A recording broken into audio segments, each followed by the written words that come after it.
변압기도 지금까지 6배 이상 올랐고 방산주 제가 최초였었잖아요. 네. 지금도 오르고 있잖아요. 다 신고가잖아요. 보여요 그게. 진짜 인사이트는 오늘은 7월 19일입니다. 월간 이선엽 7월호가 나왔습니다. 예. 안녕하십니까. 예. 와주셔서 고맙습니다. 아유 별 말씀을요. 또 최근에 중국 또 그 사이에 다녀오시고. 예, 좀 확인할 것들이 있어서 좀 예. 다녀왔고요. 아무래도 연속성을 가지고 그 추세를 봐야 된다는 점에서 가봤었고, 역시 생각대로 되어가는 것들이 좀 많이 느껴졌었고요.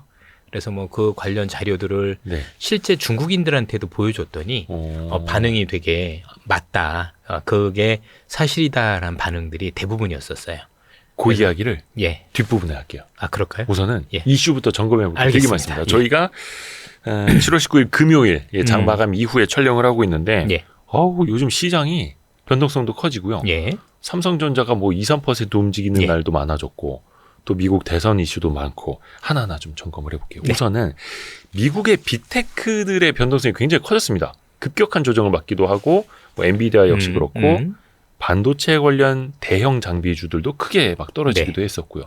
우선 요거부터 좀 한번 짚어주시겠어요? 간단하게 말씀드리면 정책 불확실성으로 인한 차익 실현 욕구가 증가했다라고 봐야 될 것 같아요.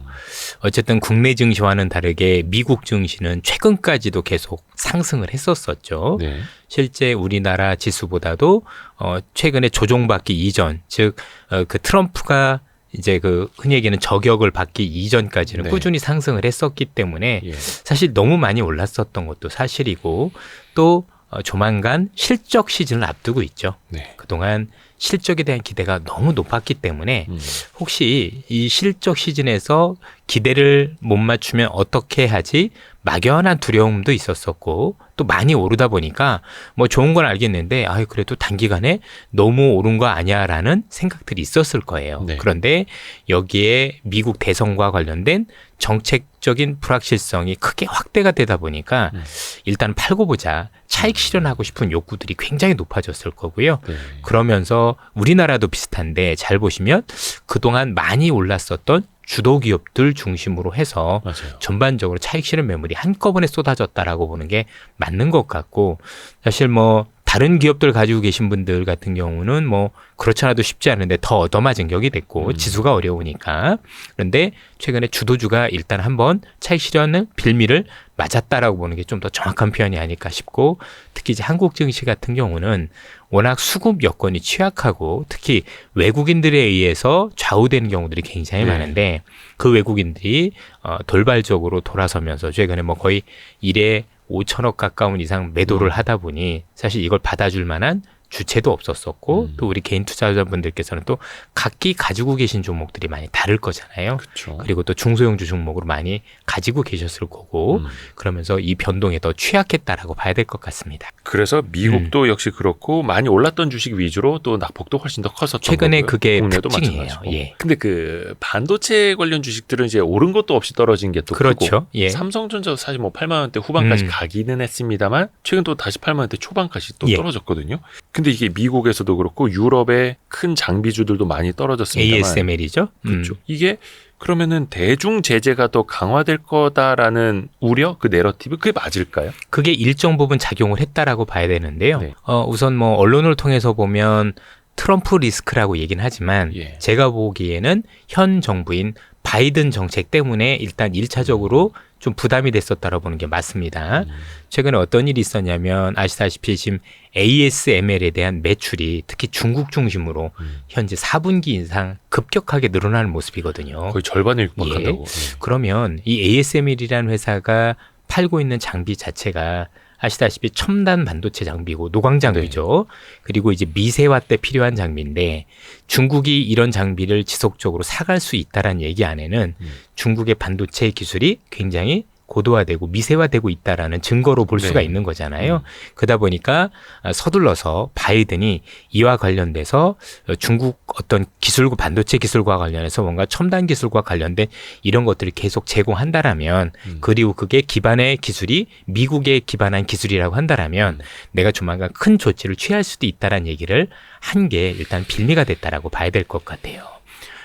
이게 하나가 더 있다라고 보면 바이든이 그냥 한 게 아니라 사실 이게 또 선거하고도 좀 맞물린다라고 보는 게 잘 생각해 보시면 지금 트럼프와 바이든의 어쨌든 지지율이나 이런 걸 놓고 봤었을 땐 누가 보더라도 바이든이 불리한 게 사실이지 않습니까? 예. 그러면 보통 불리한 쪽은 정책을 내놓을 때 무리한 정책을 내놓게 돼요.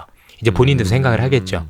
내가 당선은 돼야 될 것 같고. 역전해야 되니까. 예. 그러려면 지금 대중들이 어떤 걸 듣고 싶어 하는지 알겠죠. 그러면 처음에는 트럼프 정책에 대해서 비판을 하는 척 하다가 트럼프가 하는 정책에 대해서 이 정책이 뭔가 대중의 지지를 얻다라고 생각을 하면 본인들은 그거보다 더 강하게 나갈 수도 있는 거예요.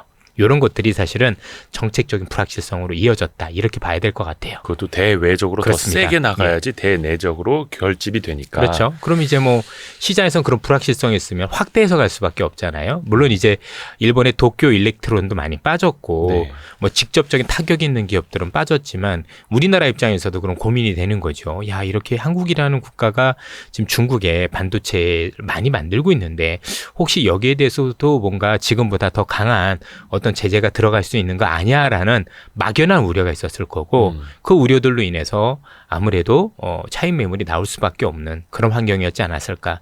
일단 빅테크 기업들이 얻어맞으면 그 빅테크 기업들이 쓰는 게 반도체니 그거와 관련된 것도 1차적이었을 거고 두 번째는 이거였겠죠. 다만 이제 최근에 트럼프가 대만과 관련해서 얘기했던 걸로 빠졌다라고 보는 건 사실 제가 볼 땐 너무 넘겨짓기 같아요. TSMC를 얘기를 한 건데 네. 왜냐면 냉정하게 볼 필요가 있겠죠. 미국은 지금 특히 트럼프는 AI를 키우고 싶어 합니다. 네. 근데 그 AI를 키울 때 AI와 관련된 GPU 이런 것들 좀 만들어주는 데는 TSMC밖에 없거든요. 네. 그렇죠? 근데 거길 죽이겠다? 이건 좀 말이 안 되잖아요. 그럼 이제 트럼프가 직접적으로 얘기한 건 TSMC 우리가 뭐 보조금도 많이 주고 많이 도와준 것 같은데 그래서 당신들 국가 되게 부자가 된 것 같은데 이거 방어와 관련해서 좀 무인승차하는 것 같네. 돈 이런 내라. 얘기를 했던 거죠. 예. 돈 내라. 예, 결국 궁극적으로 놓고 보면 방위비와 관련해서 니네가 더 많이 분담을 해라. 궁극적으로는 미국의 무기를 정말 많이 사가라. 이런 얘기였었어요. 그런데 거기에 대해서 대만 정부는 우리 그렇게 하겠다라고 이미 대답을 한 상태예요. 미국 무기 더 사주겠다. 예, 그런 식으로 해서 방위와 관련해서 트럼프 얘기해서 거기에 대해서 그렇게 할 용의가 있다. 이렇게 얘기를 했는데 이게 반도체 제재로 보면 안 된다라는 거죠. 제가 볼 때는. 그건 하나의 이제 수단이네요. 지렛 때. 근데 앞뒤가 바뀌어서 많은 기사들이 마치 트럼프가 얘기했던 그게 뭔가 1차적인 빌미가 된 것처럼 얘기는 하시지만 저는 아닌 것 같아요. 제가 뭐 장로 생각했을 수도 있는데 저는 최소한 그렇진 않다라고 봅니다. 그러니까 대만도 사실 그 역사적으로도 미국 무기를 많이 사는 국가 중에 하나로도 이제 미국 걸 거의 다 있고. 사죠. F-16 그렇죠. 전투기부터 시작을 해서 어차피 이제 중국하고 척을 지고 있으니까 중국 무기를 쓰진 않을 거고 결국 대만의 무기를 팔 수 있는 국가는 사실 제가 볼 때는 미국 외에는 없습니다. 예. 그리고 또 TSMC가 또 미국 본토에도 투자를 또 많이 하고 그렇죠. 있고 예. 이쪽으로도 먹고 저쪽으로도 예. 먹고 그게 또 이제 계산에 깔려 그렇죠. 있을 테고. 물론 이런 근데 건 있겠죠. 일부 뭐 예. 그런 얘기 안에는 야 그럼 최근에 이제 TSMC한테 줬던 보조금을 좀 덜 줄 수도 있지 않겠느냐. 뭐 이런 생각을 할 수도 있겠죠. 예. 근데 아시겠지만 지금 이거 만들어주는 반도체와 관련해서는 미국보다는 사실 대만이 칼자루를 쥐고 있는 거잖아요. 내가 안 만들어주면 못 만들어주는 거잖아요. 그게 쉽게 그렇게 얘기할 수 있는 건 아닌 것 같아요. 예. 그래서 일단 뭐 말이 앞서기는 하는데 그렇죠. 그게 또 불확실성이 되고. 예. 근데 우리나라 반도체 관련 주식은 또 오른 것도 없는데 같이 또 떨어지고 되게 얻어맞고 수급이 있고. 많이 취약한 부분도 있었고. 근데 또 예. 원체 많이 급격한 조정을 받다 보니까 이때 이제 어떤 반도체 관련주에 좀 꼭지가 만들어지나? 사이클이 좀 꺾이나? 또 이런 염려들도 좀 스멀스멀 나오거든요. 거기까지는 아직은 조금. 예, 거기까지는 아직 저는 조금 넘겨짚혔다라고 생각을 해요. 왜냐하면 지금 반도체 산업은 우리가 알 수 없는 게 일단은 최근에 GPU와 관련도 있었지만 8월에 나오는 애플의 이슈도 저는 꼭 봐야 된다라고 생각을 해요. 그래도 애플이라는 회사가 처음으로 AI를 적용한, 그러니까 물론 이제 삼성전자도 적용을 하긴 했습니다만 네. 조금 개념은 다릅니다. 왜냐하면 이제 삼성전자는 하드웨어, 즉 기계는 정말 잘 만드는 회사지만 사실 소프트웨어 회사가 아니기 때문에 여기에 접목시킨 AI는 다소 한계를 보였어요. 그건 그렇죠. 삼성전자의 잘못이 아니라 삼성전자와 현재 협업을 하고 있는 안드로이드라든가 이런 데서 AI와 접목할 수 있는 이런 어떤 혁신적인 아까 얘기들이 안 나오고 있는데 이에 반해서 애플 같은 경우는 본인들이 생태계를 가지고 있다 보니까 네. 흔히 얘기하는 AI 에이전트라고 보통 얘기하는 AI 비서죠. 요거를 1차적으로 접목한 회사가 됐어요. 물론 네. 삼성전자도 일부 있긴 하지만 제대로 된 AI 비서를 만드는 첫 번째 단계가 이번에 애플이거든요. 그러면 여러분들 기억하시는지 모르겠지만 마이크로소프트의 빌 게이츠 회장도 이 AI가 우리한테 쓰일 거는 AI 비서다라는 얘기를 네. 얼마 전부터 하고 있었었고 또 챗GPT도 비슷한 얘기를 했다라면 이게 우리가 생각했던 것보다 훨씬 더 가공할 만한 이슈가 될 수도 있는 거거든요. 네. 물론 그 기능이 진짜 우리가 나왔을 때 우리가 생각하는 만큼 그 길로 가고 있느냐는 일단은 그 기계를 써봐야지 알겠죠. 근데 이제 예를 들면 그 비서가 어느 정도 일을 하는 거냐면 이제 쉽게 설명드리면 이렇습니다. 우리가 있는 아이폰의 기기를 내가 쓴다라고 하면 그 기계에 있는 AI는 내가 그동안 행동했던 걸 전부 다 기억을 합니다. 예를 들어서 제가 여행을 가면 어느 사이트에 들어가서 예약을 하고 어떤 비행기를 예약을 하고 또 비행기도 뭐 비즈니스 탈 건지 아니면 돈이 없으니까 이코노미를 탈 건지 이런 어떤 행동들을 계속 잊게 돼요. 그렇죠? 그러면 나중에 제가 내가 언제 미국을 가고 싶은데 이거 예약 좀 해줄래? 라고 하면은 본인이 그 행동을 그대로 따라하는 거예요. 이렇게 들어가서 이 여행 사이트에 들어가서 이 항공사를 추천을 해서 여기서 제일 싸게 사는 방법으로 또 이런 것 말고도 어떤 경우도 있냐면 AI 이 비서가 그럼 단순히 편한 게 아니라 내가 하는 일을 대신해 준다라고 보면 되거든요. 네. 그럼 예를 들어서 애플에서 직접적으로 나왔던 건데 예를 들면 우리 엄마가 내일 오시기로 했는데 언제 오신다라고 했지라고 하면 어떻게 하냐면 이 AI가 내가 엄마하고 내놨던 대화 내용, 뭐 카톡이나 이런 걸 훑어볼 수도 있겠죠. 아니면 이메일 같은 거 훑어봐요. 그러면 내일 오후 2시에 온다라고 했네. 근데 그게 비행기가 있을 거 아니에요. 그렇죠? 근데 그 비행기를 보기만 하는 게 아니라 실제 공항에 들어가서 지연되는지 여부도 확인을 해요. 가서 이게 지연되는지 안 되는지 확인을 하고 그리고 지연된 언제 온다라고 하면 그 시간에 내가 지금 출발하면 언제 출발하면 돼요까지 알려주는 게 AI 비서예요. 이거는 애플만 할 수 있는 거라는 거죠. 그렇죠? 그 생태계 안에 있으니까. 그 안에가 있으니까. 그러니까 이제 이 AI하고 그 안에 있는 모든 앱들이 전부 다 유기적으로 연동되게 만든 게 현재 애플의 이 AI 비서인데 아직까지는 모르겠으나 이게 만약에 반향을 일으켜서 사람들이 뭔가 아이폰이나 휴대폰을 바꾸는 첫 계기가 된다라면 또 다를 수 있는 거죠. 왜냐하면 잘 아시다시피 애플의 그 AI를 쓰기 위해서는 기존에 있던 아이폰에서는 아이폰 15 프로인가부터 되는 게 결국 기존에 있었던 거가 6기가가 이렇게 들어가는데 D램이 사실은 거기서 2기가 정도는 더 추가가 돼야 그 AI가 작동이 가능한 거고요. 그럼 2기가만큼의 반도체 D램이 더 필요할 수도 있는 거거든요. 그동안 애플은 예, 좀 맞습니다. D램 짠돌이었어요. 그렇죠. 그러면 그게 꼭 안 된다고 얘기할 수는 없는 거예요. 그래서 항상 IT는 된다 안 된다가 아니라 뭔가 새로운 기술이 나왔을 때 그 새로운 어떤 기술이 뭔가 D램이나 반도체를 수요를 창출할 수 있는지 보는 게 중요한 거고 실제 우리 이번에 AI를 통해서 이게 HBM이라는 새로운 수요를 창출하는 걸 봤지 않습니까? 네. 근데 많은 분들이 기억하시는지 모르겠지만 이 HBM이 나오기 전까지는 많은 투자자분들께서 D램은 사이클 종목이고 경기에 따라서 오르는 거야 정도로 그렇죠. 생각을 했는데 아닌 경우들이 많이 나오더라는 얘기죠. 그래서 이번에도 된다 안 된다라는 것보다는 이걸 통해서 뭔가 새로운 수요를 창출할 수 있는 어떤 계기가 될 것인지 여부 따져보고 제가 볼 때는 방향성을 결정해도 늦지 않아 보입니다. 그래서 지난번에도 온디바이스 AI 말씀을 해주셨었고 또 이 온디바이스 AI가 새롭게 D램의 수요 증가죠. 영향을 줄 수 있고 그러면 또 사이클도 달라질 수 있고 왜냐면 일단 폰을 바꿔야 되니까. 그래서 지금 메모리 반도체의 피크아웃을 논하는 건 좀 너무 넘겨짚은 것 같다. 그렇죠. 일단은 확인하고 해도 늦진 않는 것 같습니다. 그 미국 대선 이야기 조금 더 들어가 보면 요즘에 뭐 그 트럼프 후보의 그 연설 이런 거 보면은 거의 뭐 이제 대통령 된 것처럼 막 굉장히 세게 발언을 합니다. 후보 수락 연설이었는데 저는 취임사 있는 줄 알았어요. 그래서 벌써 무슨 뭐 대통령직 인수위원회 막 이런 분위기가 나는 거예요. 우선은 트럼프 트레이딩이라는 말도 많이 하더라고요. 트럼프가 밀어주는 정책 수혜주 또 피해주들도 그게 최근 며칠 사이에 극명하게 나타났습니다. 근데 저희가 7월 19일에는 그 반대되는 걸 느낀 게 이게 저희가 영상을 이제 저희가 금요일 저녁 즈음에 찍다 보니까 어쩔 수 없이 월요일에 영상 올릴 수밖에 없습니다만 아직까지는 루머인 것 같긴 한데 바이든 대통령이 조금 이제 대선을 포기할 수도 있다. 그걸 주말에 발표할 수도 있다라는 루머는 돌아요. 저는 그럴 것 같은 게 왜냐하면 이제 바이든을 제일 지지했던 오바마도 설득을 시작했다라고 보면 당신께서도 안타깝지만 그게 건강 문제잖아요. 네. 그리고 이제 많은 투자자분들은 아실지 모르겠지만 바이든 대통령이 단순히 나이가 많아서 그러신 건 아닙니다. 나이가 그거보다 더 드신 분들도 쌩쌩하게 활동하는 분들도 그럼요. 많으신데 예. 이분이 중풍 있는 건 아실 거고요. 2번 이게 있었어요. 어. 왜냐 이제 저희 집안도 이제 중풍이 있으셨던 분도 그래서 느끼지만 이게 한 번 중풍으로 쓰러지신 거 2번 쓰러지신 게 많이 달라요. 이게 그러니까 여러 번 쓰러질수록 이게 앞으로의 생존 확률이라든가 또는 정상적인 인지 가능성 이런 것들이 매우 떨어집니다. 저는 그런 것들이 좀 작용하고 있는 게 아닌가. 그럼 고령도 있으시지만 의지는 굉장히 좋지만 그런 것들을 고민해봐야 될 것 같아요. 1942년생이시고 예. 저희 아버님이랑 동갑이세요. 제가 그래서 더 잘하는 거예요. 예. 일단은 뭐 주말 이후에 또 뉴스가 어떻게 나오는지는 봐야 되는데 일단 금융시장 벌써 반응을 하더라고요. 예. 그동안 트럼프의 지지율이 올라가면서 상대적으로 좀 피해주로 인식이 됐던 것들이 반등을 하고 예. 바뀌었습니다. 어떻게 대처를 해야 됩니까? 이거 사실 지금은 대처를 하시면 안 되고요. 예. 이제는 이 대선 불확실성이 있었을 때는 단계가 있어요. 첫 번째는 예. 이 트럼프라는 사람 자체가 항상 시장에서 뭔가 자기 의견을 관철시킬 때 쓰는 방법이 불확실성 확대예요. 이 사람은 언론을 굉장히 잘 활용하는 사람입니다.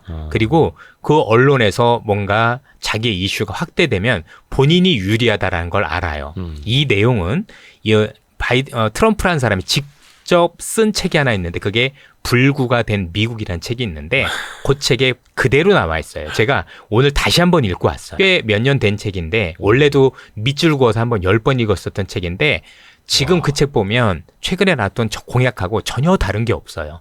거의 나오고 그리고 왜 내가 이런 정책을 쓰는지에 대한 이유도 정말 명확히 정리를 해놨더라는 거죠. 그래서 일단 지금은 많은 분들이 정책에 대한 불확실성 때문에 일단 위험을 회피하고자 하는 성향으로 인해서 일단 시장이 많이 흔들리고 있다라고 보여지는데 그런데 어쨌든 간에 트럼프 사람이 추진하고자 하는 게 뭐냐면 미국을 더 좋아지게 만들기 위함이라고 보는 슬로건을 내걸잖아요. 그러면 시간이 지나면 그러면 어느 쪽을 통해서 또 어떤 산업을 통해서 미국이 더 위대하고 좋아지지라는 어떤 이제 명암이 극명하게 갈리겠죠. 네. 그렇죠? 이제는 조만간 그것들을 저는 찾기 시작할 것 같다라고 생각을 하고 그러면 거기와 관련해서 그래도 수혜가 될 수 있고 그런 기업들은 큰 그림을 그릴 수 있는 환경이 될 수도 있을 것이고 네. 또 이제 반대가 되는 기업들 입장에서 놓고 보면 그런 기업들은 지금보다는 조금 이제 올라갈 수 있을 때 장애물이 생길 수 있는 여부가 있으니 그거에 대한 명암들을 이제는 많은 투자자분들도 이성을 가지고 저는 따져볼 거라고 생각을 합니다. 근데 참 하루는 그 신재생 에너지가 폭락을 하고 예. 또 하루는 또 급반등을 하고 예. 그 엄청난 변동성 안에서 이거 보유자라면 뭐 어떻게 해야 됩니까? 이게 가능성 뭐 계속 지지율을 보고 어떻게 판단을 해야 되는 건지. 지금은 가만히 있어야죠. 지금은 현재는 가만히 있어봐야 되는 거고요. 조금 더 주판화를 튕겨봐야 돼요. 왜냐하면 이제 트럼프가 얘기한 정책 중에는 실제 실현 가능성이 있는 것도 있지만 사실은 실현 가능하진 않는데 딜용으로 하는 것도 굉장히 많아요. 어떤 걸요? 딜.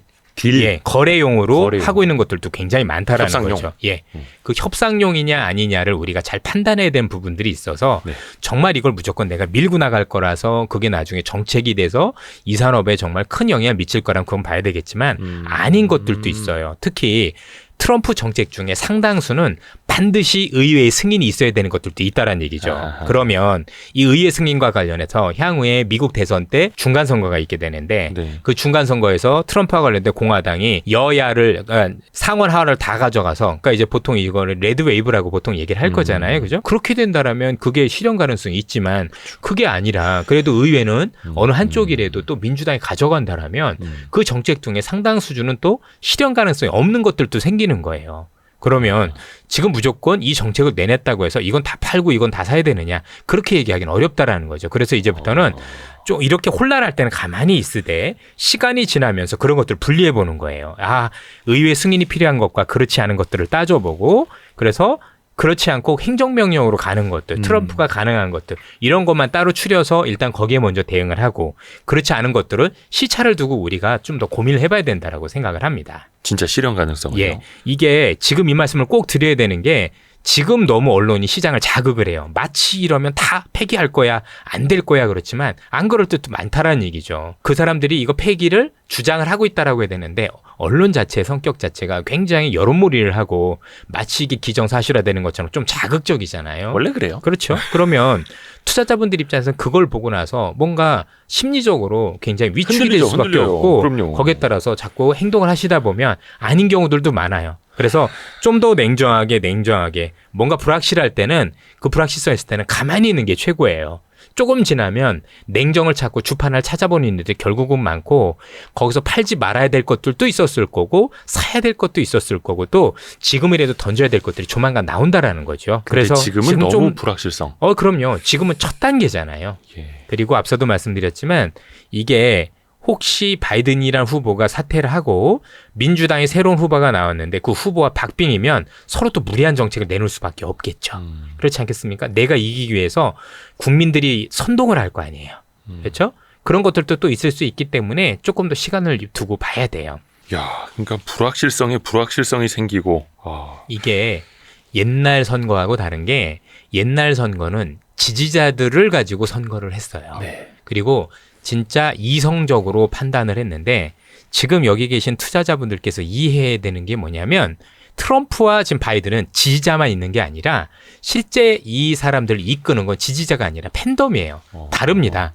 지지자와 팬덤의 차이는 뭐냐면 지지하는 사람들은 이 사람을 지지했다가 하더라도 이게 정상적이지 않아. 그리고 이건 말이 안 되는 정책이 하면 돌아설 수 있는데 팬덤들은 맹목적 지지예요. 그쵸. 트럼프가 얘기하는 건 다 오라. 근데 한국도 미국도 똑같아요. 비슷해요. 지금은 다 팬덤 정치예요. 내 강렬한 지지자들은 내가 얘기한 건 무조건 다 옳은 거예요, 그냥. 지지하려고 하고. 그러니까 오늘도 보니까 전부 다 이렇게 귀 반창고들 다 붙이고 나오잖아요. 따라하면서? 지지자들이. 그건 다 팬덤이에요. 이 사람은 우리가 신인 트럼프다, 거고. 막 이런 그렇죠. 거예요? 우리가 트럼프다. 당신이 얘기한 건 다 옳아. 이런 거거든요. 그걸 트럼프가 알죠. 그러니까 더 자극을 하는 거예요. 굉장히. 그죠? 그래서 정상적이지 않아요. 근데 그걸 받아들여야 돼요, 우리는. 그러니까 옛날보다 더 불확실성이 커질 수밖에 없는 환경이라 보셔야 되는 거예요. 그리고 또 바이든 대통령의 이제 대선 포기 이야기가 나오는 게 지지율 차이가 이제 벌어지면서 어쩔 수 없이 이제 주변에서 야, 이대로 가면 우리가 정권을 놓친다 이거잖아요. 근데 만약에 후보가 바뀐다면 물론 이제 민주당도 경선이라는 걸 해야겠습니다만 다시 미국의 민주당과 공화당이 팽팽한 구도로 가면은 이거는 또 불확실성이 더 커지는 거예요? 커지죠. 왜냐하면 거기에 대해서 그렇게 되면 더 무리한 정책들을 내놔야 될 거 아니에요. 그죠? 좀 더 자극하고. 대표적인 게 뭘까요? 중국에 대한 견제도 더 자극하겠죠. 더 수위가 강하게. 높아지겠죠. 제가 옛날에 우리나라 대선에서도 비슷한 걸 본 게 우리 군인분들한테 이제 월급 주는 거, 그죠? 한쪽이 얼마 준다니까 우리 병사 더 월급? 지르고 그랬었던 거죠. 그렇잖아요, 그죠? 여기는 군 복무 기간 단축도 네네네. 그렇고 예. 그래서 여기가 이러니까 여긴 더 나가네. 여긴 돈 안 준다고 할 줄 알았는데 여기도 돈 준다고 하네. 제가 볼 때 똑같았어요. 미국도 같아요.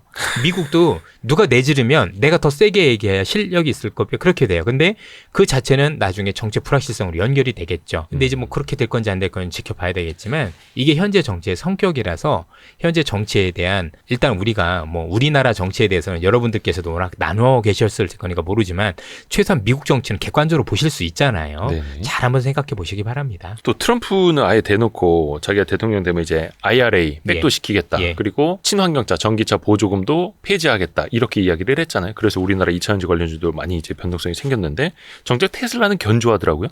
제가 보기엔 IRA를 폐기하겠다고 얘기한 적이 없어요.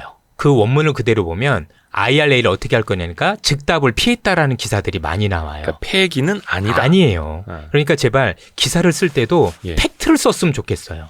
제가 볼 땐 넘겨짓기예요. 근데 트럼프는 의도는 확실하죠. 기존에 있었던 내연기관차를 더 밀어주고 싶은 욕구가 있다 정도로 해석하시는 게 좋을 것 같아요. 지난번 대선 때도 그 러스트벨트 위주로 이제 표를 또 많이 받았었고. 그래서 IRA를 폐기하겠다는 얘기는 없었어요. 즉답도 피했고 아니란 얘기죠. 대신에 어떤 얘기를 하고 있냐면 최근에 이제 연비 규제와 관련된 그런 여러 가지 어떤 정책들과 관련해서는 변화를 보겠다라고 얘기를 한 거죠. 조금 어떤 친환경 규제를 좀 완화하는 그렇죠. 방안으로. 예. 그러니까 지금 같은 경우는 언제까지 뭐 예를 들면 탄소를 이것만 배출해야 되고 연비도 리터당 얼마 나와야 돼 이런 게 있어요. 근데 그 리터당 얼마 그런 걸 맞추려면 사실 친환경차를 꼭 끼워 팔아야 되거든요.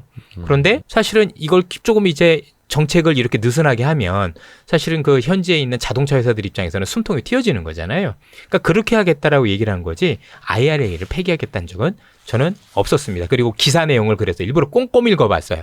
제목은 그렇게 나오는데 우리 신문 기자들이 쓴 거죠. 근데 밑에 보면 그렇지 않아요. 꼭 나와요. 즉답을 피했다. 그리고 이런 얘기 나오죠. 풍력을 얘기하는 거냐 이런 식으로 얘기했죠. 전기차라는 것도 즉답도 피했어요. 근데 전기차 보조금은 뭐 폐지하겠다 이런 얘기를 하지 않았던가요? 뭐 그렇게까지는 전 얘기를 보지 못한 것 같아요. 그래서 일단은 예. 조금 더 영문 기사들을 꼼꼼히 살펴볼 필요가 있고 사람들이 야 이런 얘기면 그걸 하겠다라는 얘기 아니냐라고 본인들이 넘겨짚지 않았나 싶어요. 또 최근에 일론 머스크가 그 X 트위터에다가 글 올린 거 보니까 친환경차 보조금이 폐지가 되면 피해를 보는 건 다른 업체들이지 테슬라는 상관없다 이런 식으로 또 올렸더라고요. 사실 그게 굉장히 핵심인 게 예. 테슬라도 그렇고 한국 업체도 마찬가지예요. 우리나라 기업들도 IRA 현재 혜택을 못 받고 있거든요. 그렇죠. 그래서 예. 이제 렌트카라든지 좀 리스 그 정도만. 우회적으로 해서 예. 받는 거고. 그런 조망되고 있고 실제 대부분은 못 받고 있기 때문에 이제는 만약에 혹시 그거와 관련돼서 보조금이 조금 이제 어떻게 될지는 전 모르겠으나 제가 볼 땐 그건 건드리기 쉽지 않은 게 그건 앞서도 말씀드렸던 것처럼 그 법은 여야가 합의를 해야 되기 때문에 거기 때문에 만약에 공화당이 전부 다 장악해야 그것도 정말 똘똘 뭉쳐서 트럼프 얘기를 100% 들어줘야 가능한 거지 본인이 할 수 있는 게 아니다라는 점을 일단 말씀드리고 싶어요. 이해가 되시죠? 예. 그리고 또 하나가 테슬라 그 일론 머스크가 말하듯이 보조금이 없어도 잘 팔리는 차와 보조금이 있어야만 팔리는 차는 또 이제 구분을 해서 봐야겠네요. 그렇죠. 최근에 또 그 현대 주가도 많이 빠져가지고 물론 이제 아까 말씀하신 것처럼 많이 올라서 좀 차익 실현된 것도 있겠습니다. 별로 오른 것도 없는 것 같은데 그러네요. 아, 예. 현대차 많이 오르지 않았던가요? 자동차? 뭐 밸류업 이런 것들 때문에 좀 오른 것도 없잖아요. 그렇죠. 뭐 있었었죠. 배당도 한다고 예, 해서. 예. 요건 이제 불확실성이 커져서 그러니까 하여튼 그래서 월간 이선협을 꾸준히 보셔야 됩니다. 또 다른 거 넘어가 볼까요? 예. 이번에 체코에서 아주 좋은 소식이 들려왔습니다. 네. 물론 이제 정식 계약은 내년 3월이고 우선 협상 대상자긴 합니다만 체코 정부가 네. 발주하는 그 원전을 이제 우리가 팀 코리아가 우선 협상 대상자가 됐죠. 근데 그 뉴스가 물론 이제 전날 장 마감 후에 나오긴 했습니다만 다음날 개장하자마자 목요일날 급등했다가 다시 이제 거의 다 음봉과 윗골이 달고 끝났고 예. 금요일까지 거의 이틀 연속 빠졌더라고요. 예. 원전 관련주들이. 이거는 왜 그럴까요? 사실 뭐 저도 이유를 정확하게 알 수는 없습니다만 일단은 시장에서는 한 세 가지 정도로 생각해 볼 수 있는 게 뭐냐면 첫 번째는 현재 시장 분위기에 따라서 뭔가 재료가 나왔었을 때 팔고자 하는 어떤 욕구가 있을 수 있다가 재료 1번이고요. 두 번째는 어쨌든 현재 두산과 관련된 기업이 좋긴 했는데 네. 사실 최근에 이슈가 있어서 거기서 돈을 버는 캐시카우인 두산마켓이 딴 데로 떨어져 나가잖아요. 그렇죠?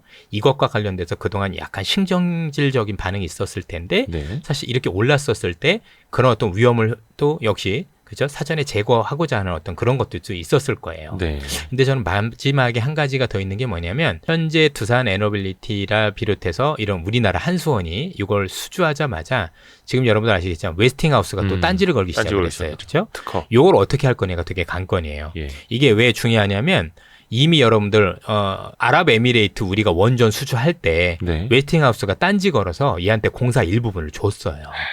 그런 사례가 이미 있거든요.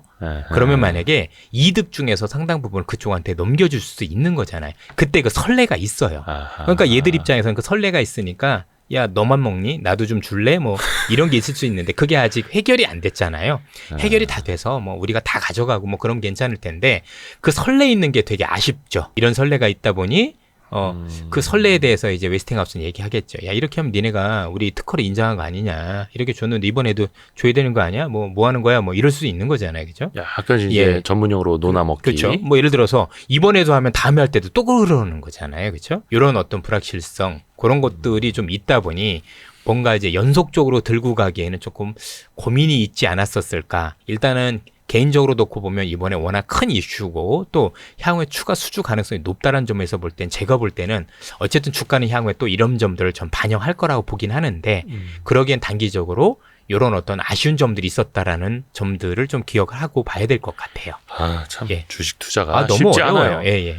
이제 그런 낭보가 딱 들어왔을 때 사람들이 야 드디어 기다렸던 거 호재가 터졌구나. 근데 웬걸 그냥 거의 뭐 시초가가 다 이제 그렇죠. 꼭지였고. 그리고 아마 파신 분들 중에서는 일부는 또 야 한국이 저가 수주했다면서 그 설도 그러면 그럼 실제는 왜냐면 프랑스 업체보다 굉장히 가격을 싸게 써놓은 게 사실이니까. 그러면 일단 마진이 물론 이제 오늘 보니까 한수원에서는 그렇지 않습니다. 이렇게 저가를 했어도 나름대로 우리가 이익이 많이 남습니다라고 말씀을 주셨지만 어쨌든 뭐 프랑스에 비해서는 뭐 이득이 많이 줄어든 건 사실 아니겠어요. 네. 예, 근데 여러분들 아시는 것처럼 프랑스나 이런 기업들 같은 경우는 납기를 제대로 맞추지 못해요.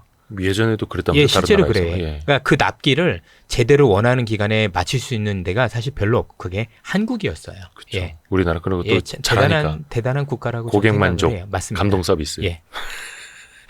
근데 이게 투자 측면에서는 너무 그렇죠. 어렵습니다. 그래서 뭐 이게 다 핑계거리라고 저는 생각을 하는데 이제는 보겠죠. 아무리 그렇다 하더라도 이렇게 했었을 때 오는 부수적인 효과도 왜냐면 이게 운영도 있고 나중에 여러 가지 면에서 돈 될 수 있는 것들이 많다 보니 조금 더 주판화를 튕겨보면 조만간 주가가 제자리를 찾아가지 않을까라는 생각도 합니다. 아하. 어쨌든 왜냐면 아까 말씀드렸던 웨스팅하우스나 이런 부분들은 좀 일정 부분 불확실성 해결이 돼야 될 것 같아요.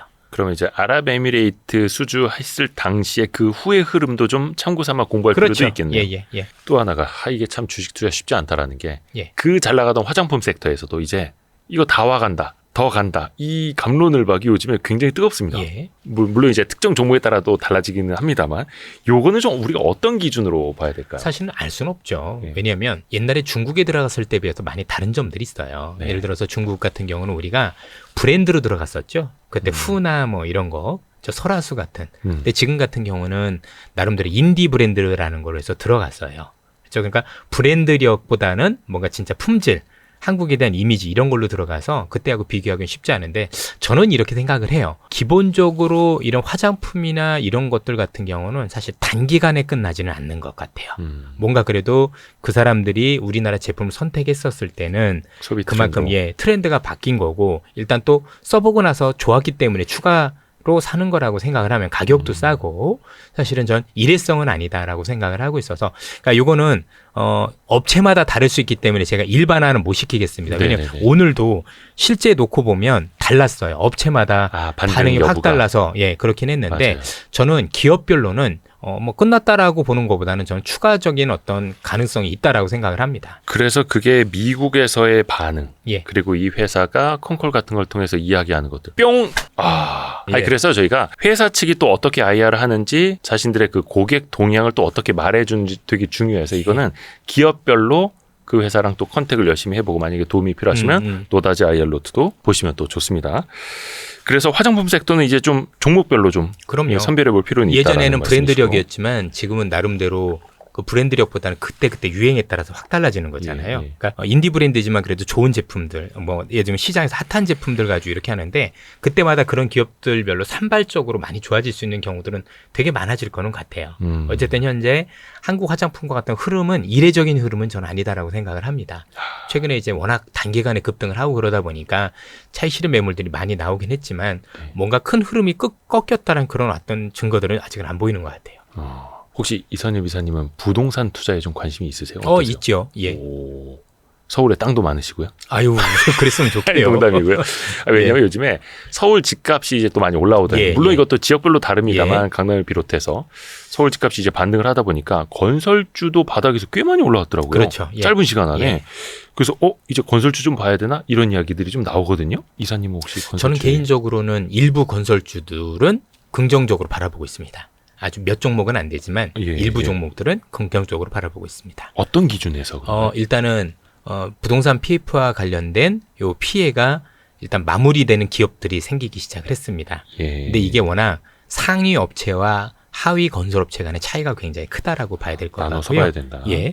그리고 지금 일고 있는 이 부동산 움직임이 심상치 않다라고 생각하는데 결국 정부 입장에서도 이 대책을 풀기 위한 여러 가지 방편 중에 하나가 공급을 늘리는 건데 문제는 공급만 늘리는 게 아니라 분양가 현실화하는 것도 자리 잡는 것 같아요. 분양가 현실화. 왜냐면 이제 최근에 공사비가 워낙 올랐기 때문에 이를 어떤 부분 반영을 해준다라면 이익도 담보가 될 수 있는 거잖아요. 그렇게 생각을 할 필요가 있다라면 몇몇 기업들 같은 경우는 저는 수혜가 가능하다라고 생각을 하고 있어요. 근데 이게 건설 비용이 너무 많이 올라가서 분양가도 높여야 되는데 기존의 뭐 조합이라든지 신규 수요자들이 이걸 감내해 주느냐. 근데 집값이 떨어질 때는 우리는 못 올려줘 이러지만 또 집값이 오를 때는 그 정도는 올려줄게. 또 이럴 수도 있는 거고. 그건 또 상황에 따라서 건설사에 따라서 또 다 다를 수 있겠네요. 이미 팩트가 되어가는 것 같아요. 왜냐면 건설 비용이 올라간 게 자재값도 많이 올라갔고 인건비도 많이 올라갔는데 인건비 깎을 수 있나요? 그럼 집을 안 지을 것도 아닌 거고. 그러니까 지금 시간이 지나면 지날수록 이전에 지었던 게 제일 싼 집이 되고 있어요. 제가 지금도 기억하는 게 아마 여기 계신 많은 분들 기억하실지 모르겠지만 지금 개포동에 있는 아파트들 옛날에 개포동 주공 아파트 그 연탄 있는 아파트였거든요. 지금 이제 개포동에 무슨 GS 그죠? 그거 할 때도 제 기억 속에 지금 맞는지 정확한지 모르겠는데 당시에 평당 분양가가 3,500인가 뭐 그랬던 것 같은데 정확하게 기억은 아닙니다만 근데 그때에서 굉장히 고분양가 논란이 일어났었어요. 항상 있어요. 항상 고분양가. 너무 고분양가에서 그 당시에 어떤 일이 있었냐면 건설사들이 미안해. 그래서 내가 건자재를 정말 좋은 거 쓸게. 그래서 최고급 썼다. 뭐 이건 독일제, 이건 이태리제 이런 식으로 실제로 했었거든요. 근데 지금 보니까 그게 너무 싼 거예요. 면회는 안 됐는데 최근에 지어졌잖아요. 그렇죠. 예? 이런 것처럼 평당 3,500이면은 뭐 지금 봤을 때. 그리고 우리나라의 집이 전 특이한 게 뭐냐면 한강변 중심으로 형성되는 것도 있지만 그 커뮤니티 문화라는 그 독특한 문화가 뭔가 새로운 프리미엄을 주는 것도 있는 것 같아요. 그래서 되게 조심스럽습니다. 제가 뭐 부동산 전문가도 아닌데 뭐 잘 알지도 못하면서 얘기를 하는 게 좀 그렇긴 한데 뭔가 이제는 예전에 재건축을 하게 되면 내가 더 큰 평수를 받고 큰 평수를 받으면서도 또 실제로도 굉장히 돈도 많이 남았는데 요즘 분담금을 본인들이 더 내야 되는 지경까지 왔거든요. 근데도 불구하고 집값이 저렇게 오르니까. 그러니까 다른 건 몰라도 비싼 집을 살 사람들은 아직도 있는 거는 맞는 것 같아요. 없는 서민들은 너무 힘드시고 전세도 사기 힘들지만 어쨌든 그 집들이 지금 많지 않으니 왜냐면 공급이 별로 없었거든요. 그렇죠? 공급이 많았으면 좋겠는데 왜냐면 지난 뭐 부동산 PF 때는 지난 몇 년간 이 공사 흐름이 많이 끊겼지 않습니까? 특히 서울 내 공급. 그래서 뭔가 이제 이런 느낌이 전국의 부동산이 다 올라 이런 느낌은 아닌 것 같고요. 뭔가 특정 지역 중심으로 또 이것도 양극화되는 흐름이 아닐까 뭐 이런 조심스러운 생각이 들더라고요. 어쨌든 이제 시간이 흐를수록 많은 분들은 내 집을 새로 지을 때 꼭 브랜드를 따질 거 아니에요. 그래 더 올라갈 거니까. 그래서 브랜드력이 있는 회사 중심으로 뭔가 시장이 구조조정되고 있다라는 생각을 지울 수 없고 그러면 거기서 피해를 보는 업종 기업도 있을 거고 저는 수혜를 보는 기업도 있을 텐데 수혜를 보는 기업은 많지는 않겠죠. 그렇죠? 그런 기업들은 제가 볼 때는 건설업종이 된다가 아니라 그 수혜를 보는 몇 개의 기업 정도는 제가 볼 땐 끌고 갈 만하다 정도로 생각을 합니다. 근데 그것도 가려서 봐야 되고. 많이 가려야 돼요. PF로 인한 피해가 마무리가 먼저 되고 그럼요. 분양가를 또 현실화할 수 있는 기업들로 나누어서 사업장도 좀 구분을 해봐야 되겠고 일단은 좀 대형 건설주 위주로 좀 그렇겠죠. 그리고 브랜드력이 있는 회사들이겠죠. 브랜드력. 제가 이제 유튜브를 경계하는 것 중에 하나가 뭐냐면 유튜브를 오랫동안 하시는 분들은 아시겠지만 일정 부분 하다 보면 특히 자기 유튜브를 하다 보면 어떤 문제가 생기냐면 그분들이 이제 유튜브가 직업이 되잖아요. 그러면 시장에 듣고 싶은 말을 해줘요. 객관적이고 냉정한 얘기를 해주기보다는 그 사람들이 어떤 얘기를 듣고 싶어 할까 그거 중심으로 얘기를 하고 논리를 짜다 보니 조회수는 늘어나겠죠. 근데 현실과 다르게 되는 경우들이 굉장히 많습니다. 아까 그 팬덤 정치 얘기해 주셨듯이 그럼요. 비슷해요. 팬덤 구독자들을 위해서 제가 지난해 이런 것들을 혁혁하게 겪었던 게 지난해 초반부터 많은 분들이 기억해 주시는지 모르겠지만 그 당시에 저 같은 경우는 글로벌 역사상 사람이 부족한 몇 안 되는 사례다 보니 이렇게 금리를 올려도 경기 침체가 쉽지 않을 것 같다라고 말씀을 드렸던 기억이 있는데 그 당시에 저 말고 물론 이제 저랑 비슷한 얘기를 하신 분들도 꽤 있으셨을 거지만 대부분은 시장의 주류는 경기 침체 온다. 그래서 시장 쉽지 않다라고 했었고 그분들 조회수가 뭐 좋은 정도가 아니라 뭐 거의 압도적이었었고 오히려 제가 경기 침체 오지 않는다고 했을 때 그 댓글 보시면 처참했었어요. 네가 뭘 알아부터 시작을 해서 뭐 그런 사례가 야 한 번도 안 그런 적이 없대라부터 시작해서 대표적인 게 장단기금 역전되면 경기 침체 온다는 논리 이런 논리들이 많았었죠. 그러니까 그분들이 맞았다 틀렸다가 아니라 뭐 저도 틀릴 수도 있고 그분들도 맞을 수도 있고 아무도 모르는 거지만 제가 볼 땐 듣고 싶은 얘기만 들었던 것 같아요.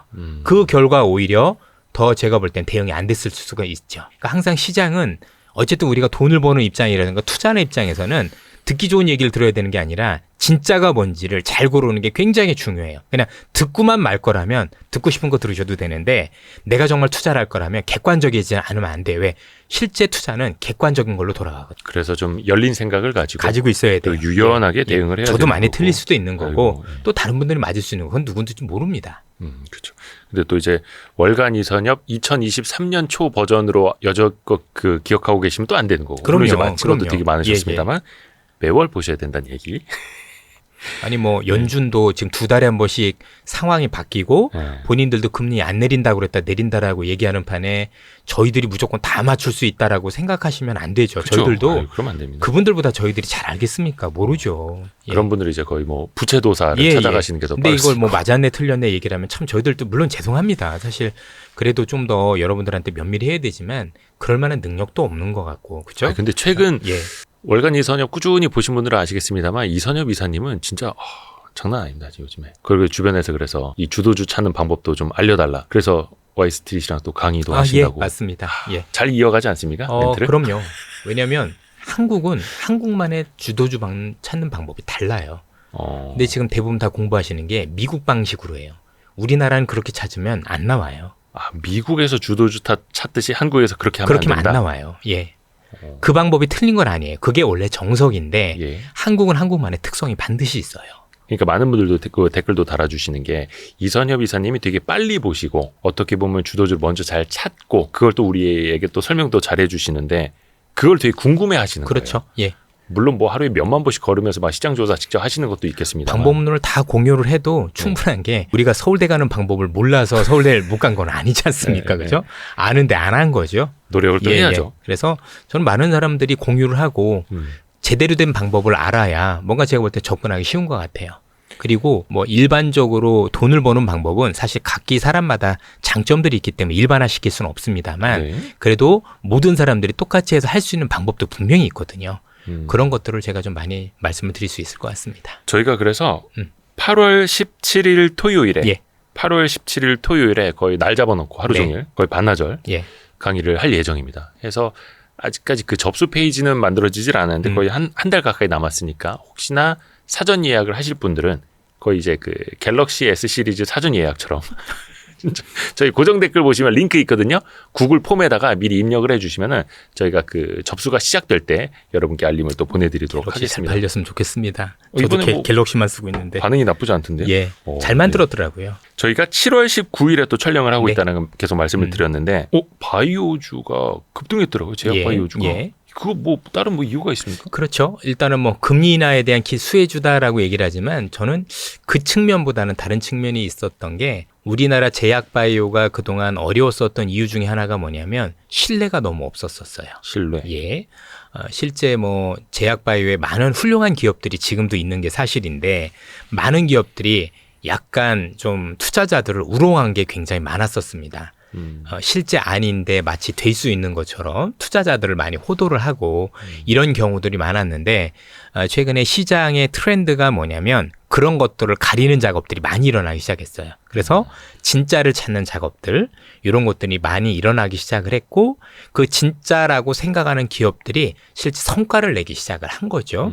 그 성과를 냈다 하는 게 뭐냐면 그리고 글로벌 메이저 업체, 우리 흔히 빅파마라고 하는 기업들하고 실제 라이센스 아웃이 이루어지는 또는 협력이 이루어지는 일들이 일어났죠. 사실 그게 진짜거든요. 상식적으로 보면 우리 기업들이 야 내가 만들고 있는 이 약이 정말 대단한 겁니다. 글로벌적으로. 그러면 상식적으로 글로벌에 있는 메이저 빅파마 5군데가 와서 이 약 내가 가져갈게 해야 되는 게 정상이에요. 줄 서야죠. 그렇죠. 근데 안 서고 안 했다는 얘기는 사실 걔들이 볼 때는 이거 뭐 그렇죠? 일단은 오해를 하시면 안 되는 게 이 약이 안 돼. 이게 아니라 야 네 것도 좋은데 저쪽에 더 좋은 게 있어. 이랬을 수도 있거든요. 그러면 실제 약으로서의 가치가 떨어져요. 그렇죠. 근데 이제 그분들은 우리께 실제 약이 좋으니 잘 될 거다라는 얘기만 하시는 거죠. 그러다가 신뢰를 너무 잃었지만 지금은 실제 외국 기업들이 라이센스 아웃 즉 이 특허권을 가져가는데 그것도 금액이 커지고 있어요. 예전에 금액도 작았는데 금액이 커졌고 빅파마들이 한두 군데도 아니고 신약 개발과 관련된 여러 가지 것들이 생기기 시작했다라면 우리나라 기업들 중에서 정말 글로벌적으로 파고들 수 있는 기술력 있는 회사들이 있기 시작을 했고 이런 기업들 중심으로 신뢰를 찾아가면서 이제는 제 가치를 찾기 시작했다. 저는 그렇게 보여집니다. 아하. 이것도 역시 기업마다 또 달라집니다. 그렇죠? 이거는 편차가 너무 커서 제약 바이오가 된다 안 된다 이런 개념으로 접근하는 게 저는 아닌 것 같아요.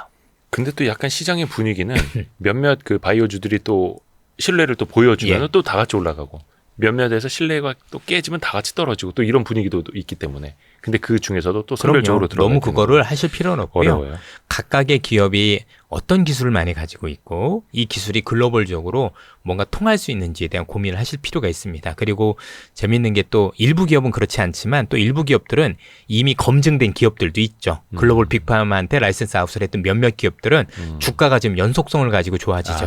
예. 이 기업들은 그래.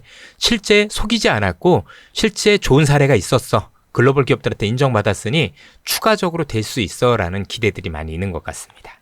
선례가 있고 그렇습니다. 또 주가가 연속성 있게 보여주는 기업들.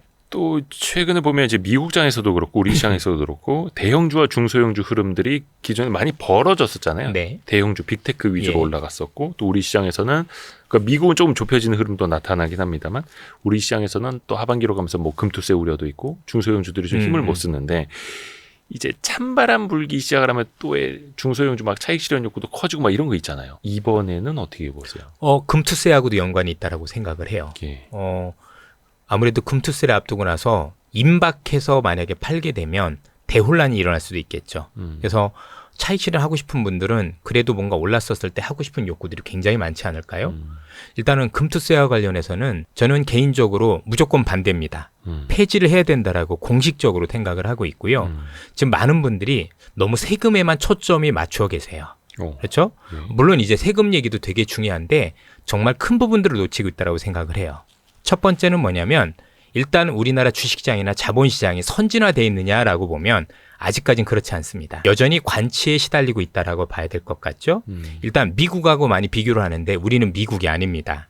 자, 기업적으로 놓고 보면 어떤 문제가 있냐면 첫 번째는 우리나라는 유일하게 지금 가지고 있는 게 사람밖에 없어요. 네. 기술력. 예. 그러면 앞으로도 우리가 먹고 살려면 지금 그 제약바이오도 되게 잘하고 있지만 앞으로도 수많은 새로운 기술을 개발을 하고 이런 기술 개발과 관련 기업들이 주식시장에 많이 상장이 돼야 돼요. 그렇죠? 벤처도 많이 키워줘야 되고 그렇지 않고는 우리가 먹고 살 기업 가능성이 없어요. 우리가 자원이 많은 것도 아니고 그다음에 시장이 큰 것도 아니고 결국 수출을 해야 되는데 네. 앞선 기술, 새로운 기술에 대한 협력 이런 게 있으려면 자본시장이 굉장히 튼튼해야 돼요. 그런 측면에서 벤처가 커갈 수 있는 어떤 토양이 되기 위해서 일단 자본시장이 보다 건전하고 투자하는데 다른 국가들보다 전 유리해야 된다라고 생각을 해요. 더더욱이. 그런데 불구하고 이걸 꺾는 게 저는 금투세라고 생각을 하는 거예요. 첫 번째는 그죠? 두 번째는 자 어쨌든 우리나라 기업들이 열심히 사업을 하시는데 자금 조달을 해야 될 거 아니에요. 네. 그럼 자금 조달을 공산주의나 이런 데서 은행에서 하지만 우리나라는 여기서 증자도 할 수도 있는 것이고 아니면 전환사채를 발행할 수도 있는 게 이런 것들이 또 원활하게 작용을 하기 위해서는 자본시장이 굉장히 튼튼해야 되는데 제가 볼 때는 이런 변동성도 크고 또 금투세 이슈도 있고 이런 것들이 있게 된다라면 일반 투자자분들께서는 회피 가능성이 굉장히 높지 않을까요? 그렇죠? 그런 측면에서도 일단은 기업들의 자금 조달 창구로서의 어떤 역할을 못할 가능성도 굉장히 높아진다. 그러면 가장 큰 피해는 다 중소기업들이 보게 돼요. 더 많은 자금들이 필요한 건 그래도 대기업보다는 중소기업들일 거잖아요. 네. 그렇지 않습니까? 그렇죠. 그럼 지금 중소기업들을 다 죽일 수 있는 그런 어떤 정책이 될 수도 있어요. 그리고 세금으로 시장을 하나가 더 있는 게 네. 우리 미래하고도 관련이 있어요. 예. 어느 국가든 사실은 우리도 퇴직금, 국민연금 되게 볼 때는 운용을 되게 잘하고 있지만 네. 문제는 사람이 너무 줄잖아요. 인구가 줄고. 네. 그럼 궁극적으로 투자를 잘해야 되거든요. 네. 이렇게 잘하려면 자본시장이 커야 돼요. 미국도 이전에 80년대 중후반에 기본적으로 문제가 많이 되다 보니까 401K라 그래서 퇴직연금법 401조 K항을 해서 주식에 대한 비중을 많이 높았잖아요. 네. 그럼 연금이 투자할 때 주식시장이 보다 건전하고 투자했을 때 장기 투자가 가능하고 그래야 될 텐데 이런 변동성에서 이렇게 취약하면 우리의 노후 수단도 없어지는 거예요. 이게 한두 사람의 문제가 아니다라고 봐야 돼요. 거기다가 법에 대한 완성도는 거의 빵점 수준인 거죠. 그렇죠? 왜냐하면 이게 글로벌에서 말도 안 되는 어떤 그 원천징수. 예, 원천징수도 그렇고 네네. 미국에서도 안 하는 걸 우리가 한다라는 것도 전 이해를 할 수 없다라고 생각을 합니다. 네. 그리고 미국에 있는 기업들은 글로벌 브랜드력을 가지고 있어요. 그렇죠? 글로벌을 뻗어나갈 수 있고 우리 기업들은 우리가 중국이 어떻게 되느냐, 미국이 어떻게 되느냐에 따라서 주가 변동성도 크고 기업들의 전망도 달려 있습니다. 그렇죠? 그리고 여야의 많은 분들이 시장에 이런 주문을 많이 하십니다. 저희들한테 어떤 얘기를 많이 하냐면 야, 한국을 금융 허브로 키우고 싶어. 어떻게 하면 돼? 그래서 제가 홍콩, 싱가포르를 얘기해 줍니다. 거기가 세금이 더 있던가요? 세금을 더 깎아주지 않습니까? 더 자유화. 우리가 미국이 아닌 이상이라면 네. 우리 시장의 매력을 느끼게 하려면 제가 볼 땐 깎아줘야 되는 게 맞겠죠. 세금을 네. 물려도 막 돈이 그렇습니다. 몰려드는 나라와 세금을 물리면 빠져나갈 수밖에 없는 나라는 완전 다른 그렇죠. 건데. 예.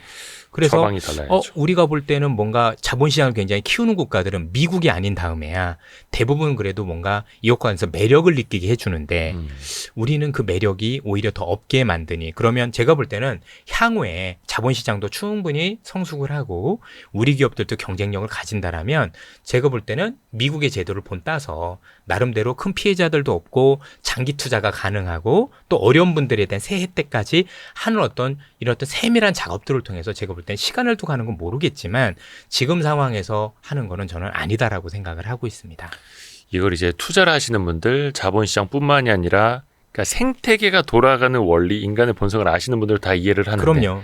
일부 정치인분들만 아직까지도 그걸 이해를 못하고 있어가지고 좀 답답한데. 보세요. 또 만약에 거래세가 없어지고 한다라면 네. 외국인이 내던 거래세를 우리끼리 금투세로 나눠내는 거예요. 그렇죠. 그게 부자 감세입니까? 그럼 외국인들은 왜 안 내죠? 그렇죠. 외국인 그 고빈도 알고리즘 매매하는데 아주 그렇죠. 논하는 거죠. 그리고 또 최근에 중국 또 다녀오셨더라고요. 예. 업데이트 버전 또 알려주셔야죠. 예. 제가 중국의 소비를 보고자 했었던 건 뭐냐면 이전에 봤었던 중국 소비가 제가 볼 땐 맞는지 여부를 확인하러 갔었는데요. 확실히 중국의 소비 형태가 바뀌었습니다. 바뀌었고 그 바뀐 형태가 불황형 소비입니다. 불황형 예. 소비. 그러니까 이렇게 보시면 되죠. 중국인들이 검소해졌다. 제가 아는 중국인들이 아닌 거죠. 원래 우리가 옛날에 알던 중국인들이라면 씀씀이 크고 씀씀이도 크고 뭐 이랬다라면 지금은 뭔가 현실화됐다라고 봐야 될 것 같아요. 그렇죠? 돈이 부족하니 안 쓸 건 안 쓰고 또 쓴다고 하더라도 그래도 조금 더 가격이 낮은 걸 찾고 다만 중국은 가격을 낮은 걸 찾는 방법이 조금 달라요. 방법이 다르다. 우리 같은 경우는 가격이 낮은 걸 가성비를 찾는데 아하. 중국은 그거보다는 왜냐하면 중국 같은 경우는 품질이 좋은 것들은 되게 좋지만 이 가격이 쌀수록 품질에 대한 신뢰가 떨어지는 경우들이 굉장히 많아요. 그쵸. 그러다 보니까 어떤 형태의 소비가 많이 있냐면 좋은 것들을 싸게 사는 방법들을 많이 그게 여러분들 지난번에 잠시 설명드렸던 맞아요. 한맥스라는 회사. 그렇죠? 이게 이제 중국어로 하면 하우터마이라는 회사인데 좋을 호자에다가 특별할 때 특, 그 다음에 마이가 이제 살 매자, 네. 하우터마이라는 표현을 많이 쓰는데 요게 갈수록 매장이 늘어나고 있고 요것과 비슷한 분분마트 같은 관련 회사들이 한 10몇 개 이상 생긴 것 같아요. 그리고 직원 수도 처음에 요게 여러분들 코로나 때 그때 생긴 건데 5명으로 시작했다 지금 몇천 명의 직원을 거느릴 정도로 급성장을 하고 있다라고 보셔도 될 것 같습니다. 그러면 그렇게 뭐 예. 분문마트나 하우터마이, 한맥스 예. 좋은 걸 싸게 파는 그런 유통 채널들? 예. 어떻게 그런 데 투자하는 방법이나 뭐 간접적인 수혜나 뭐 중국에 이제 상장을 한다라고 하니 예. 그럴 수도 있겠지만 굳이 중국에 투자를 해야 되는지는 저는 잘 모르겠습니다. 예. 근데 중국 이제 너무 스터디 정치적으로 좀 많은 문제가 있어서 그건 좀 쉽지는 않은 것 같고 어쨌든 간에 얘네들이 그렇게 할 수 있었던 배경에는 두 가지가 있었는데 하나는 중국이 공급광이다 보니 물건을 싸게 살 수 있는 방법들도 있었던 거고 또 하나는 이게 유통기한 문제더라고요. 유통기한이 얼마 남지 않은 것들을 싸게 가져다. 우리도 여러분들 백화점 가보시면 그날 당일에 생물 이런 것들은 저녁에 굉장히 싸게 주잖아요. 그쵸. 그 원리를 이용했어요. 그래서 국내 제품보다 그러니까 중국 국내보다는 해외 제품들이 되게 많았어요.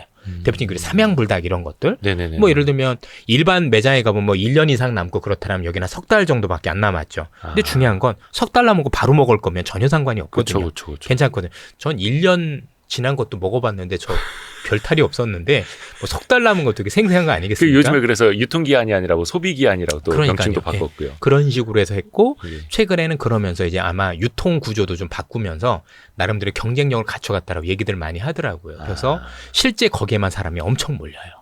예, 그런 것들을 봤었을 때 그랬었고 제가 실제도 본 게 뭐냐면 뭐 최근에 신문에도 많이 나왔지만 명품 매장에 사람이 없어요. 명품을 살 돈이 없는 것 같아요.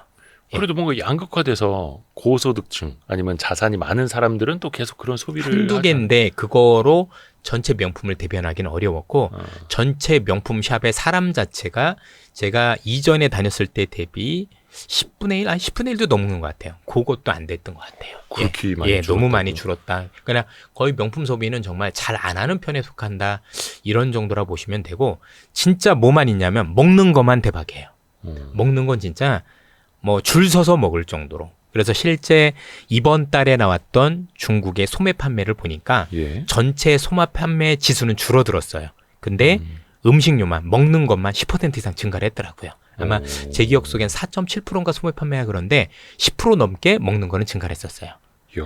돈이 없어도 먹는 거 잘 먹지 않으니까 소확행을 꿈꾸는 거겠죠. 그러니까 좋은 카페 가서 이런다든가 그래요. 그런 식으로 해서 굉장히 좀 절약하는 소비가 굉장히 많이 있고 일부는 저축도 많이 하는 분들도 많이 눈에 띄었습니다. 어허. 근데 이제 중국은 다른 나라랑 다르게 최근에 이제 코로나 이후에도 물가 상승률이 그렇게 높지 않았었으니까 물가 상승 때문이 아니라 그냥 식음료에 대한 소비가 순증한 효과가 더 크겠네요. 그런 것도 있겠지만 실제 제가 볼 때는 괜찮은 식당들 가면 예. 정말 줄을 많이 서요. 근데 실제 제가 소비를 해보면 안 비싸요. 야, 이렇게 좋은 백화점인데 이 가격밖에 안 해? 이런 것들이 많으면 실제 중국의 음식값이 비싸지 않은 것도 왜냐면 거긴 지금 디플레이션이잖아요. 인플레이션이 지금 안 생기고 그쵸, 있는 그쵸. 그러다 보니까 대부분 물건이 싸다 보니까 먹는 것들은 특히 뭐 요즘 빵 엄청나게 이제 베이커리 엄청나게 유행을 하고 있고 뭐 커피도 마찬가지고 그다음에 지금 말씀드렸던 일반 음식점 중에서 맛집이라고 생각하는 집들은 뭐 한두 시간씩 기다리는 건 보통 일이 될 정도로 일단 음식 문화에 대해서는 되게 컸다 이렇게 보고 있습니다. 그래서 실제 우리나라 음식료 관련 기업들 중 보면 은근히 중국 매출이 높은 기업이 여전히 있어요. 그래서 삼양불닭도 지금 중국 매출이 더 커요.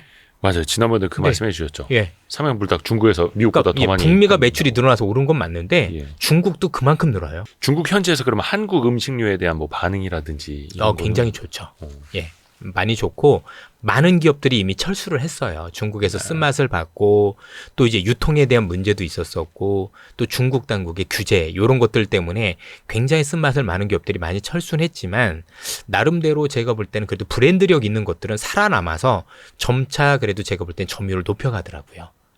그리고 그게 똑같이 그 관련 기업이 미국에서도 똑같이 되는 것 같아요. 그러니까 최근에는 글로벌 입맛이 비슷해지고 있는 게 아닌가 이런 생각이 들 정도로 그게 어떤 뭐 라면류예요? 그렇죠. 라면도 그렇고 아니면 우유도 마찬가지일 거고 아이스크림도 마찬가지일 거고 예 아니면 몇몇 뭐 밀키트 이런 것들도 있을 거잖아요. 네. 그래서 이런 관련 기업들은 뭐 지금 최근에 미국에서도 잘 된다는 기사 나오고 있는데 중국에서도 포지션이 계속 늘어나는 것 눈으로 확인이 가능했습니다. 약간 그럼 이거는 투자 측면에서도 미국과 중국 양쪽에 잘 팔고 그렇죠. 있는 기업들. 예. 그런 것들은 이렇게 좀, 괜찮겠죠. 이것도 좀 압축해서 갈 필요가. 많이 압축해야죠. 예, 예. 다 되는 건 아니니까. 중국을 거의 한 달에 한 번씩 가시는 것 같은데. 지난달엔 요즘에? 2번 간 것 같아요. 예. 거의 뭐 어디 고향집보다 더 자주 가시는 거 아닙니까? 심하게 자주 가죠.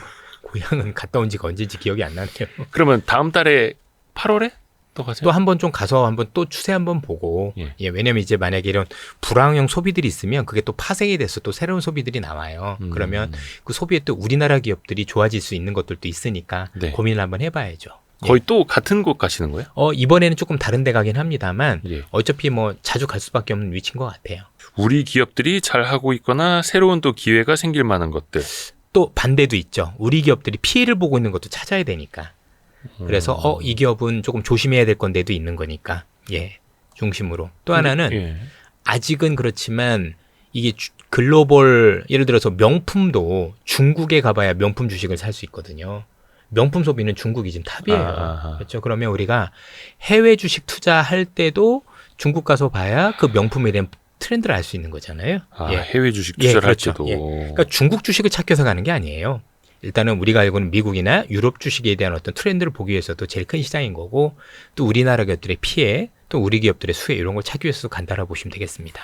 근데 좀 피해는 너무 명확하잖아요. 자동차 같은 경우에도 이제 점유율이 의미가 없고 이게 핸드폰도 마찬가지고. 너무 많이 피해를 받았지만 거기서 뿌리처럼 있는 기업들이 생기기 시작을 해서 그런 거예요. 아예 아직 뿌리가 뽑히진 않은 기업들이요? 안 뽑히기는 와서 잡초처럼 잘 자생하는 기업들이 은근히 있어요. 왜냐면 그런 기업들 정도면 야 이런 어떤 어려운 것들도 견뎌냈었으면 제가 볼 때는 더 좋아지겠구나 이런 기업들도 생겨요 실제로. 뚝심을 가지고 있는 기업들. 잡초처럼 일단은 버티고 있는. 사실 잡초 같은 기업은 아니고 되게 좋은 기업들인데 거기서 그 정도 자생했으면 진짜 온갖 평지풍판 다 겪었다고 봐야죠. 그래요. 예. 근데 또 이제 석유화학이라든지 철강이라든지 이런 건 또 중국과 너무 경쟁이 심하고 그렇죠. 공급 과잉 때문에 그거는 나중에 아무래도 그런 걸 보시려면 나중에 중국의 재고 트렌드하고요. 재고. 예, 그다음에 PPI라 그래서 도매물가 지수 보시면 돼요. 결국 중국도 너무나도 공급들이 많다 보니 중국이 이 공급이 해소될 때 나오는 지표들이 이런 것들인데 지금은 그런 어떤 표시들이 없죠. 그리고 또 만약에 이런 기업들과 관련해서는 꼭 중국만 보실 필요가 없는 게 이 기업들이 앞으로 중국이 잘 될 거라고 믿고 있을까요? 아니라고 생각을 해요. 그래서 일부 기업들은 스스로 구조조정을 시작을 하더라고요. 그렇죠? 그럼 구조조정하면 그게 최악일 가능성이 높거든요. 네. 예, 그래서 그런 기업들도 없는지 한번 고민해 볼 필요도 있는 것 같습니다. 약간 또 아까 뭐 대선 이야기도 앞서서 좀 했습니다만 만약에 또 트럼프가 당선이 되면 며칠 이내에 러시아 우크라이나 전쟁 휴전 맺게 할 수도 있다 이런 이야기 하잖아요. 그게 국제관계인데 가능하겠습니까? 또 모르겠네요. 근데 원체 또 오래됐으니까. 예. 사실 뭐 그 가능성이 없는 건 아닌데 예. 두 가지를 생각해 볼 수 있는 것 같아요. 하나는 그 얘기를 하는 것 자체가 지금 우크라이나가 크게 버틸 수 있는 게 결국 미국의 지원이 컸기 때문인데 그렇죠. 이 지원을 줄이면 싸울 의지가 굉장히 약화되는 거지 떨어지고. 않습니까? 그러니까 결국은 우리가 흔히 얘기하는 휴전을 할 수밖에 타이반 없다. 휴전. 이런 것들이 있을 텐데 또 한번 생각해 볼 필요가 있는 것 같아요. 그러면 제가 러시아 입장이에요. 러시아가 지금 굉장히 고전하고 있는 것 중에 하나가 우크라이나 군인들이 굉장히 잘 싸우는 것도 있겠지만 어쨌든 미국이나 유럽의 원조가 든든하기 때문인데 최근에 보니까 독일이 내년에 원조 절반으로 줄이기로 한 거 알고 계시죠? 이미 공식 기사화됐고요. 미국도 원조를 줄인다라면 러시아 입장에서는 발을 빼기보단 더 유리하게 되는 거 아닌가요? 그렇죠? 이거 봐라. 미국도 발 뺀다고 하고 독일도 지원 줄이네? 그럼 내가 무리하게 정말 휴전할 거냐? 거기에 대해서는 고민이 꽤 있죠. 두 번째는 미국의 힘이 약화되고 독일의 지원이 약화되면 나머지 EU 국가들은 얼마나 불안할까요? 야, 내가 이러는데 우크라이나 결국은 발 빼네.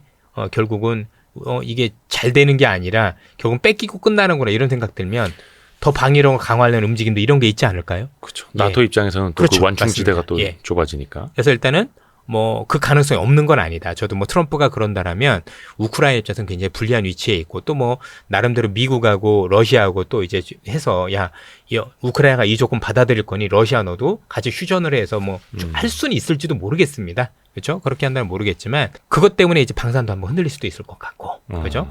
근데 그 이후에 과연 유럽에 있는 국가들이 안심하고 이제는 뭐 러시아가 아무것도 안 할까 그럴까요? 전 쉽지 않은 생각이라고 생각하거든요. 예, 그래서 그 이후의 상황들을 좀 많이 봐야 되지 않을까라는 생각이 많이 듭니다.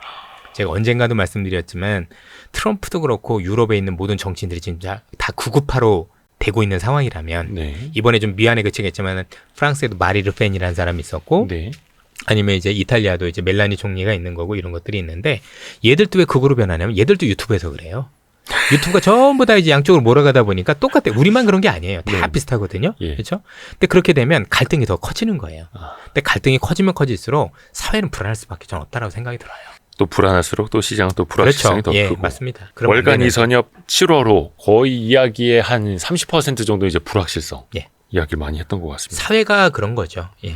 그만큼 양극화가 됐고 양극화로 인해서 어려운 분들 입장에서는 뭔가 목소리를 내시고 계시고 그 목소리를 잘 이용을 해서 정치하시는 분들이 잘 해야 되는데 이걸 역용해서 양극단으로 갈라놓고 그래서 갈등을 더 분열시키고 내 편으로 만들고 이런 어떤 일들이 글로벌적으로 똑같이 일어나고 있는 거죠.